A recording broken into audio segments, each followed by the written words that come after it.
असलामुअलैकुम। हाँ जी, की हाल ने? ठीक हो? अज 1 मई का दिन है। ये दिन मजदूर का आलमी दिन के तौर पर मनाया जाता है, छुट्टी के दिन के तौर पर मनाया जाता है भी मजदूर की अज छुट्टी होगी। लेकिन तुम मेरे पीछे देते पे हो मजदूर जोड़े ने वो काम पे करते हैं।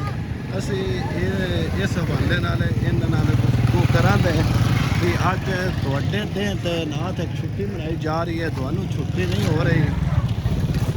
अस्सलामुअलैकुम, की हाल ने? अज मजदूर का आलमी दिन के तौर पर छुट्टी मनाई जा रही, तुसी कम लगे हो। अस्सलामुअलैकुम, वालेकुम सलाम। की हाल ने? इधर मुँह करो ना, कुछ नहीं हुंदा। नहीं अज मजदूर का आलमी दिन है भाई जान, आलमी दिन है तो ये भी आलमी दिन है जेड़ा खजल होंदे पे कल्ले दे। नहीं, मजदूर नु आज छुट्टी दा दिन मजदूर है। छुट्टी कर रहे ने, ये सिर्फ बस सटना मिसाला ते छुट्टी कह छुट्टी दवाना मजदूर ਦਾ ਬਸ ਛੁੱਟੀਆਂ ਦੇਂਗੇ। ਮੈਂ ਛੁੱਟੀ ਵਾਲੀ ਗੱਲ ਕੋਈ ਨਹੀਂ। किवें ਮਜ਼ਦੂਰ ਦੀ ਛੁੱਟੀ ਵਾਲੀ ਕਾਹਦੀ ਛੁੱਟੀ ਹੈ? ਮਜ਼ਦੂਰ ਨੇ ਸ਼ਾਮ ਨੂੰ ਰੋਟੀ ਕਮਾਣੀ ਹੈ ਤੇ ਖਾਣੀ ਹੈ। खानी है जी। ਸਮਝ ਲੈ ਕੇ ਕਾਹਦੀ ਛੁੱਟੀ ਹੈ? ਕੋਈ ਛੁੱਟੀ ਨਹੀਂ। छुट्टी छुट्टी- कौन लोग कर रहे हैं? ਕੋਈ ਛੁੱਟੀ ਕੇ ਜਿਹੜੇ ਮਜਬੂਰ ਲੋਕ ਨੇ ਉਹ ਲੱਗੇ ਨੇ। नहीं नहीं, बड़े लोग कर रहे ਆ हैं। ਵੱਡੇ ਲੋਕ ਕਰਨ ਉਹ ਹੀ ਕਰ ਸਕਦੇ ਨੇ। ਵੱਡੇ ਲੋਕ ਕਰ ਸਕਦੇ ਨੇ। ਮਜ਼ਦੂਰ ਬੰਦੇ ਨੂੰ ਕਿਹੜੀ ਛੁੱਟੀ ਹੋ ਸਕਦੀ? ਕੋਈ ਛੁੱਟੀ ਨਹੀਂ ਹੋ ਸਕਦੀ। ਮਜ਼ਦੂਰ ਨੇ ਸ਼ਾਮ ਨੂੰ ਰੋਟੀ ਕਮਾਣੀ ਹੈ ਤੇ ਖਾਣੀ ਹੈ। इंज ही है। ਸਮਝ ਲੱਗੀ, ਬਸ ਹੋਰ ਕੋਈ ਗੱਲ ਨਹੀਂ।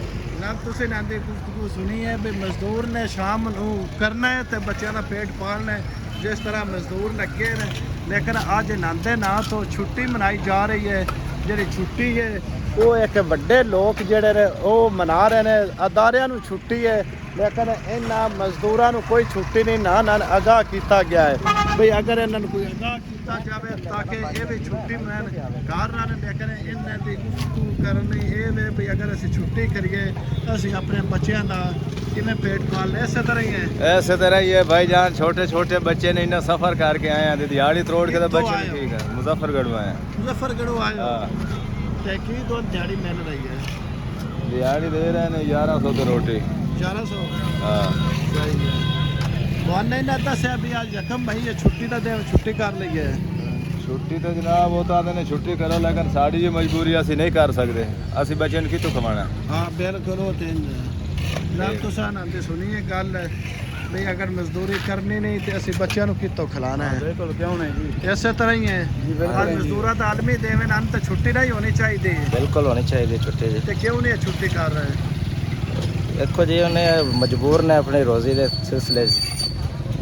ਇਹ ਤੇ ਇਹ ਠੇਕੇਦਾਰ ਨੂੰ ਸੋਚਣਾ ਚਾਹੀਦਾ ਨਾ ਜੀ। ਠੇਕੇਦਾਰ ਨੂੰ ਜਾਂ ਇੰਤਜ਼ਾਮੀਆ ਨੂੰ ਸੋਚਣਾ ਚਾਹੀਦਾ। ਇੰਤਜ਼ਾਮੀਆ ਇੰਪਲੀਮੈਂਟ ਕਰਾਵੇ ਇਸ ਚੀਜ਼ ਤੇ। ਇੰਤਜ਼ਾਮੀਆ ਜੀ ਕਰਾਵੇ। ਇੰਤਜ਼ਾਮੀਆ ਕਰਾਵੇ। ਵਿਚਾਰੇ ਅੱਜ ਨਹੀਂ ਆਉਣਗੇ, ਉਹਨਾਂ ਦੀ ਪਿਛਲੀ ਮਜ਼ਦੂਰੀ ਡੱਕ ਲੈਣ ਦੇ ਠੇਕੇਦਾਰ। ਇਹ ਤੇ ਅਸੂਲ ਹੈ ਸਾਡੇ ਇਸ ਮੁਲਕ ਦੇ ਵਿੱਚ, ਜੋ ਰਵਾਇਤ ਚੱਲਦੀ ਪਈ ਹੈ। ਇਹ ਤੇ ਇੰਤਜ਼ਾਮੀਆ ਇਸ ਚੀਜ਼ ਨੂੰ ਮਜ਼ਦੂਰ ਅੱਗੇ ਮਜਬੂਰ ਹੈ। ਉਹਨੇ ਤੇ ਸ਼ਾਮ ਨੂੰ ਦਿਹਾੜੀ ਲਾਣੀ ਤੇ ਸ਼ਾਮ ਨੂੰ ਖਾਣਾ। ਜੋ ਉਹਨੇ ਦਿਹਾੜੀ ਨਹੀਂ ਲੱਗੇਗੀ ਤੇ ਉਹ ਸ਼ਾਮ ਨੂੰ ਉਸ ਰਾਤ ਨਹੀਂ ਦਿਹਾੜੀ ਮਿਲੇਗੀ ਤੇ ਸ਼ਾਮ ਨੂੰ ਨਹੀਂ ਆਪਣਾ ਘਰ ਦਾ ਨਿਜ਼ਾਮ ਚੱਲੇਗਾ। ਸਾਰੇ ਬਸ ਇਹੀ ਗੱਲ।